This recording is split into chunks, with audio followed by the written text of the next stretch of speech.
വിവാഹ പാർട്ടികൾക്ക് സ്പെഷ്യൽ പാക്കേജുകൾ, അഡ്വാൻസ് ബുക്കിംഗുകൾക്ക് 0% പണിക്കൂലി. Athulya gold and diamonds, Valanchery road, Koppam. Majlis arts and science college വളാഞ്ചേരിയിലെ എർത്ത് ലിങ്ക്സ് നേച്ചർ ക്ലബ് അംഗങ്ങൾ കുറ്റിപ്പുറം ഭാരതപ്പുഴക്കരയിൽ പുഴ നടത്തം പരിപാടി സംഘടിപ്പിച്ചു.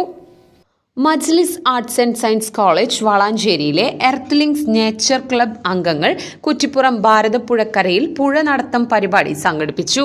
ഗ്രീൻ പാലിയേറ്റീവ് ജില്ലാ കോർഡിനേറ്റർ ലത്തീഫ് കുറ്റിപ്പുറം പരിപാടി ഉദ്ഘാടനം ചെയ്തുകൊണ്ട് വിദ്യാർത്ഥികളുമായി സംവദിച്ചു. കേരളത്തിലെ നദികളെക്കുറിച്ചും നദീ സംരക്ഷണത്തിന്റെ പ്രാധാന്യത്തെക്കുറിച്ചും ചർച്ച സംഘടിപ്പിച്ചു. വൈവിധ്യമാർന്ന ജീവിഘടകങ്ങൾ അധിവസിക്കുന്നതാണ് നമ്മുടെ പ്രകൃതി. പ്രകൃതി വിഭവങ്ങളുടെ സംരക്ഷണവും ഉപഭോഗവും കൂടാതെ ജീവികൾക്കു നിലനിൽക്കാനാവില്ല. സസ്യജന്തുജാലങ്ങൾ അടങ്ങിയ പരിസ്ഥിതിയിൽ ജീവന്റെ നിലനിൽപ്പിന് ആവശ്യമായ വിഭവങ്ങളും ധാരാളമുണ്ട്. ഈ പ്രകൃതി വിഭവങ്ങളെ വേണ്ട വിധം സംരക്ഷിച്ചില്ലെങ്കിൽ പ്രകൃതിയുടെ സന്തുലനത്തിന് കോട്ടം തട്ടും എന്ന് ഗ്രീൻ പാലിയേറ്റീവ് ജില്ലാ കോർഡിനേറ്റർ ലത്തീഫ് കുറ്റിപ്പുറം ഓർമ്മപ്പെടുത്തി. ഭാരതപ്പുഴക്കരയിൽ വെച്ച് പരിസ്ഥിതി സംരക്ഷണ പ്രതിജ്ഞയും എടുത്താണ് പരിപാടി അവസാനിപ്പിച്ചത്.